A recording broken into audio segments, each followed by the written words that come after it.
It's July 1863, and a civil war that many thought would be over in a matter of weeks is entering its third year. The existence of the United States as a unified country is being challenged both militarily and politically. Its foremost defender, Abraham Lincoln, has come under attack from all quarters, even his own cabinet. Now, with 1 year left in his term, he is quoted as saying that he does not believe he will be re-elected.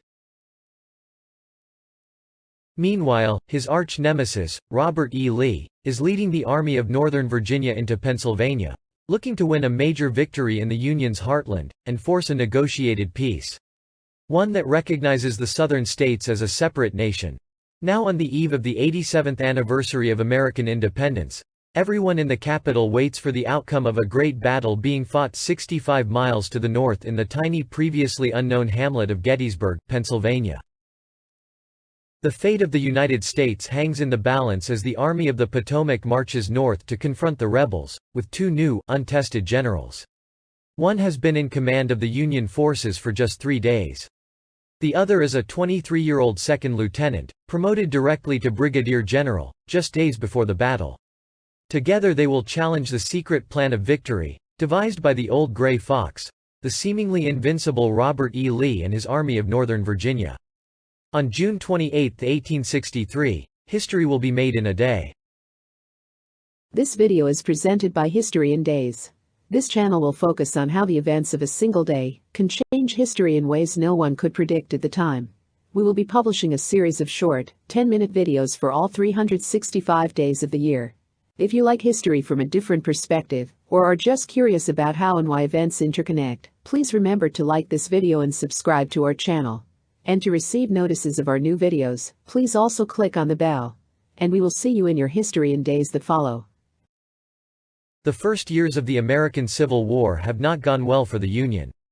Better armed and supplied than the Confederacy, battle after battle have resulted in embarrassing defeats. As the casualties mount, public opinion begins to turn against continuing the war in favor of a negotiated peace. A desperate Lincoln looks for a general that can bring him a victory. McDowell, McClellan, and Pope have all failed to win a battle against the seemingly unbeatable Confederate lineup of Lee, Jackson and Longstreet. As their unending failures begin to feel inevitable, and the Confederate military acquires an air of invincibility, Lincoln begins to feel pressure to end the war. Having won the presidency in 1860, with just 38% of the popular vote on a platform of preserving the Union, the 1862 midterm elections are disastrous for his Republican Party. Sensing political opportunity, a strong, peace-at-any-price movement arises in the North. Not just Democrats, but even members of his own cabinet begin to unite in their opposition to Lincoln and the war. Led by figures like Ohio's Clement Vallandigham and Secretary of the Treasury Salmon Chase, the Copperheads, as they are nicknamed, nominate Lincoln's former commanding general, George McClellan, on a platform of ending the war at all costs, including recognizing the Confederacy, and rendering the Union asunder. Anti-war, anti-draft riots break out in cities like New York and Baltimore. They are so violent and widespread, federal troops are required to quell them. Meanwhile, European powers are also weighing the benefits of recognizing the Confederacy. Could the Southern states actually win the war? Southern cotton is important for the British textile industry, which many Britons rely upon for their livelihood. But a Union blockade has severely curtailed the amount being shipped. Foreign Minister, Lord John Russell, calls a special meeting of the British cabinet for the express purpose of considering granting the Confederacy recognition as a nation, and possibly intervening militarily. Leading figures such as Chancellor William Gladstone and author Charles Dickens voice support for the Southern states. Stopping just short of formal recognition as a separate nation, England grants the Confederacy status as a belligerent power. This allows them to provide the South with warships to help it break the Northern blockade. Then England waits to see if the Confederacy can win a battle in the Union's heartland. Across the Channel, French Emperor Napoleon III also sympathizes with the Southern cause. He fears the growing industrial might of traditional rival Great Britain. He also feels the need to find a way to counter the growing power of the United States. So when Mexico becomes embroiled in its own civil war and its president Benito Juárez defaults on debts, he senses an opportunity to establish a French empire on the American southern border. He invades Mexico and installs Maximilian of Austria, a French puppet, as emperor. He knows the Union does not approve. On the other hand, the Confederacy has already made an offer to accept his presence in Mexico and Central America, in exchange for recognition as a separate nation and military support. But his ministers advise against any alliance with the Confederacy until Great Britain recognizes it. Or it wins a battle on Union soil. And so, like the British, Napoleon III and France watch and wait for the South to win a battle in the Union's heartland. If Britain and France recognize the Confederacy, the rest of Europe will follow. Lincoln will be forced to negotiate a peace treaty which grants independence to the southern states. So in the spring of 1863, Lincoln has a long list of hurdles in his quest to preserve the Union. Incompetent generals, the peace party, rioting citizens, bad press and foreign meddling are all significant challenges. But his one true enemy, and the biggest obstacle to preserving the Union, is Robert E. Lee. That problem is about to get a lot bigger. In December 1862, a Union army of 123,000 commanded by Lincoln's latest general Ambrose Burnside, encounters Lee's Army of Northern Virginia, totaling just 78,000 at Fredericksburg, Virginia. Despite his overwhelming numerical advantage, Burnside and the Army of the Potomac suffer another humiliating defeat, taking 12,500 more casualties in a single day. As the battered Union Army retreats back to Washington, D.C., Lee continues his advance to Pennsylvania. Once again, Lincoln is forced to search for a general that can defeat Lee and save the Union. He settles on General Joseph Hooker, nicknamed Fightin' Joe. At Chancellorsville, Virginia, in May of 1863, Fightin' Joe, commanding an army fully twice the size of Lee's, suffers the most humiliating defeat yet. Having incurred 17,000 casualties, he follows Burnside's path of retreat to Washington, D.C. Meanwhile, Lee, to Lincoln's growing horror, continues his march to Pennsylvania. Lee continues his march northward, supremely confident of his army's ability to win a decisive victory on Union soil. As he marches toward destiny, he is shadowed by the Northern Army of the Potomac, which carefully stays between him and Washington, D.C.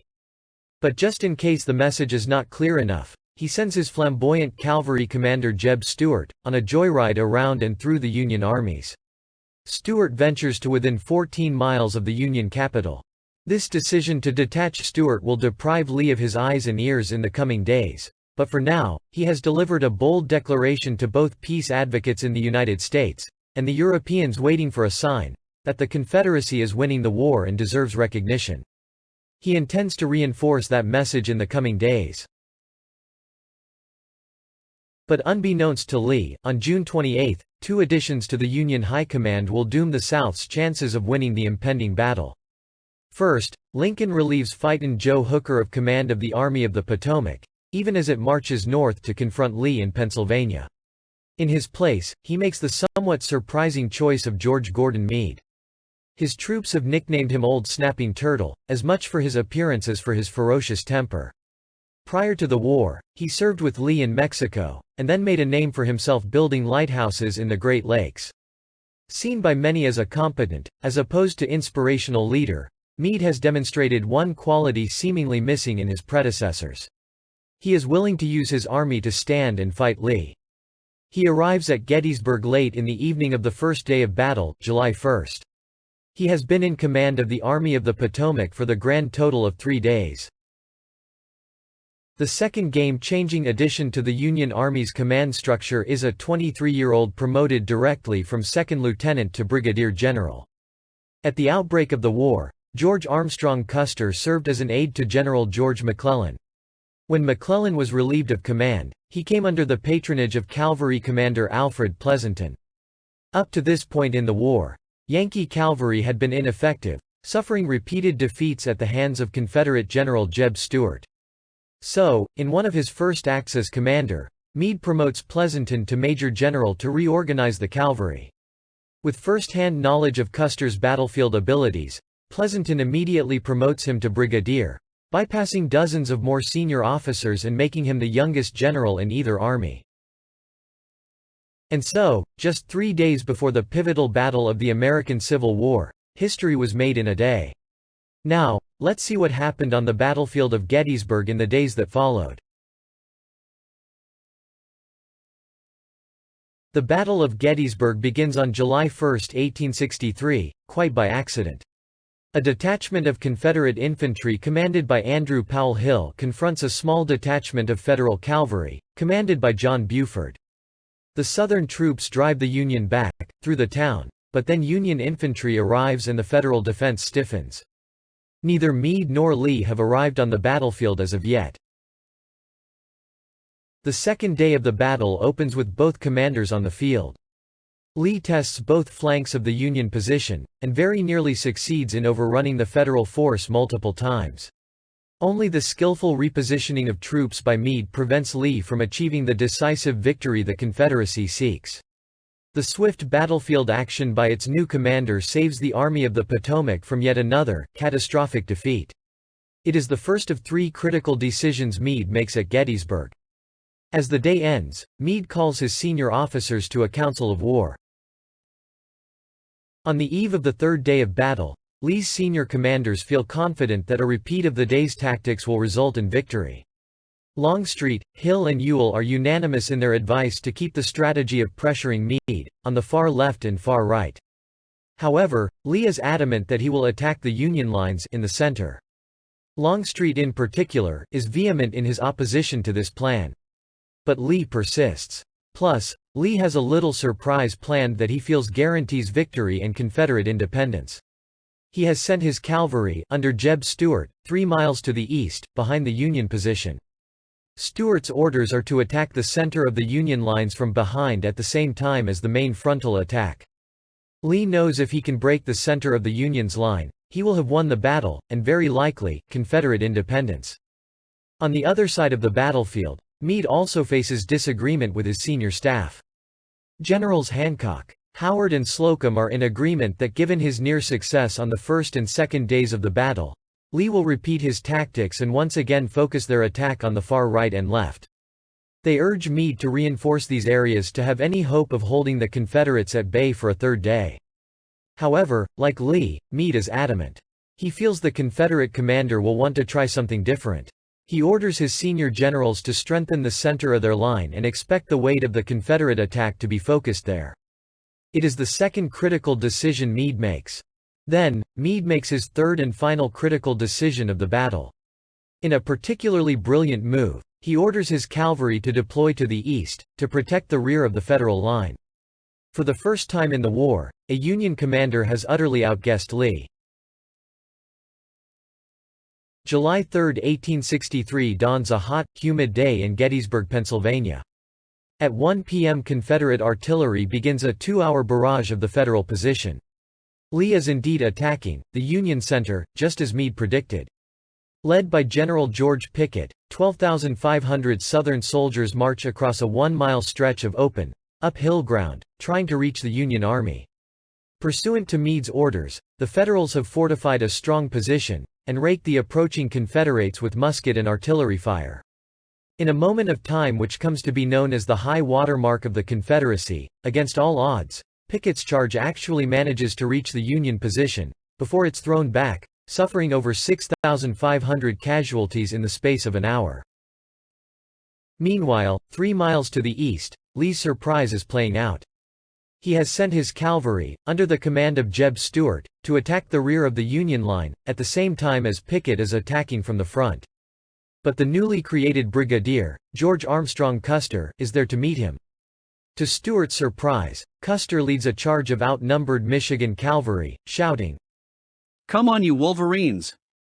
And the previously undefeated Confederate cavalry retreats in confusion. Undeterred, Stuart rallies his troopers and confidently advances again. Once he brushes aside the hapless Federal cavalry, he will attack the Federals from the rear, while Pickett attacks from the front. Together they will breach the line, and the Battle of Gettysburg will be the ultimate Confederate victory. But Custer leads another charge, and this time, Stuart is forced to leave the battlefield and retreat. Custer's actions have defeated the Confederate cavalry at the decisive moment of the battle and quite possibly, the war. Both Pickett's charge from the front, and Stuart's gambit from the rear have failed. The Federal line holds and Lee is defeated at Gettysburg. And although his troops still revere him, and the war drags on for another 2 years, Lee and the Confederate States are now destined to endure an unbroken string of defeats. The Confederacy will never again come as close to gaining recognition as an independent nation as it did on the third day of Gettysburg. The U.S. Civil War ends with Lee's surrender at Appomattox Courthouse, Virginia on April 9, 1865. But the road to defeat for Lee and the Confederacy began that night when the demoralized, beaten, Federal Army of the Potomac got 2 inspired leaders just days before its crucial test battle. June 28, 1863. A History in Days.